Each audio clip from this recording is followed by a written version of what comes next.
Hey guys, Sanjay here from TechRespect, and today we're going to be doing an in-depth review of the Galaxy Note 10.1. So let's take a look.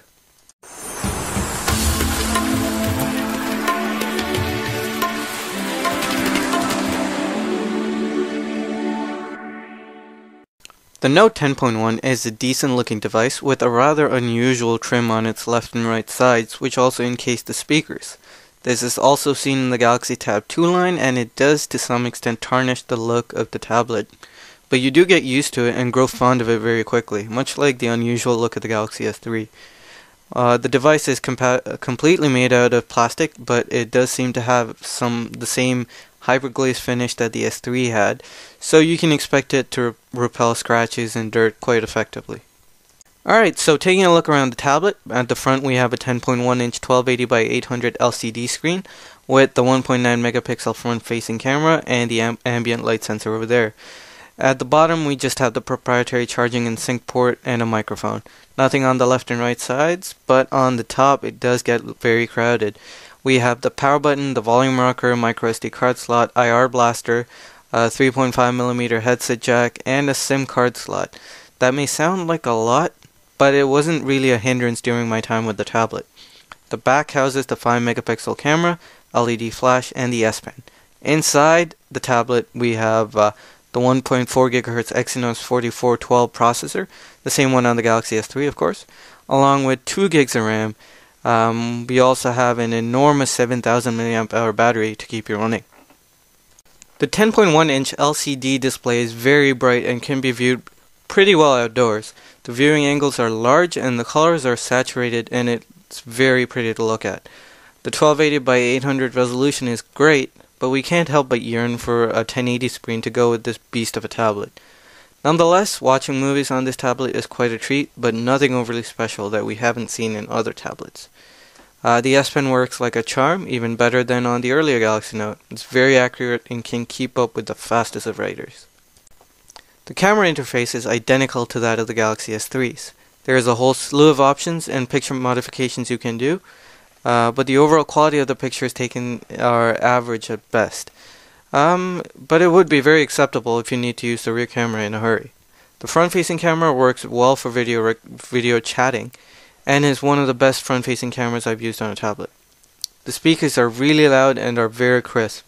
Since the speaker grills face you rather than being the back like most tablets, you can really enjoy some good music without having to crank it up as much, or you can really notice the stereo effects on some songs.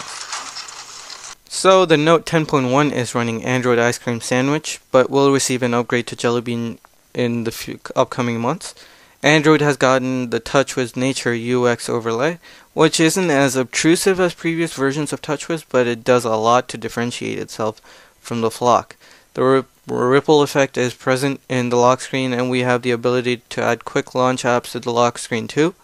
But the more impressive changes come with the truly amazing multitasking features, including the ability to run mini apps on the home screen like a calculator or the messaging apps, or even the phone if you have a SIM card in. You are also able to run 2 apps at the same time, like browsing the web while taking down notes from S-Note and so on. The multitasking feature is only available for limited Samsung-based apps, but it is very promising and paves the way for future apps to be developed like this. You'll also get a smart remote app which works with your IR blaster to control your set-top box, home theater system, TV, and more. In addition, if you live in the US or Canada, you can bring back the TV schedule to let you know what's on. I found that while it did work with my Samsung TV, it wasn't the best for older TVs.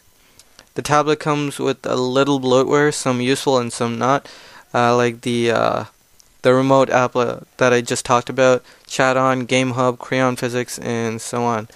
Samsung's own App Store is also present, although there really wasn't anything appealing there at the time of this review. Photoshop Touch is included, and it can be a lot of fun to edit or draw pictures on it, but then S Pen wasn't as responsive with it as it could have been. So when you take out the S Pen, a panel immediately opens up on the right side of the tablet with some quick shortcuts. You can turn this off if you want to, but I found it pretty useful in most cases.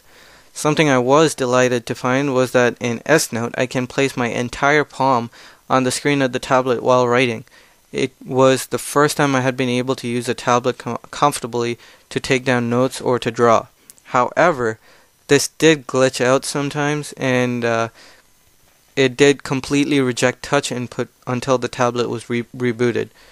You can always navigate with the S Pen while this glitch is in effect, but it's a glitch nonetheless.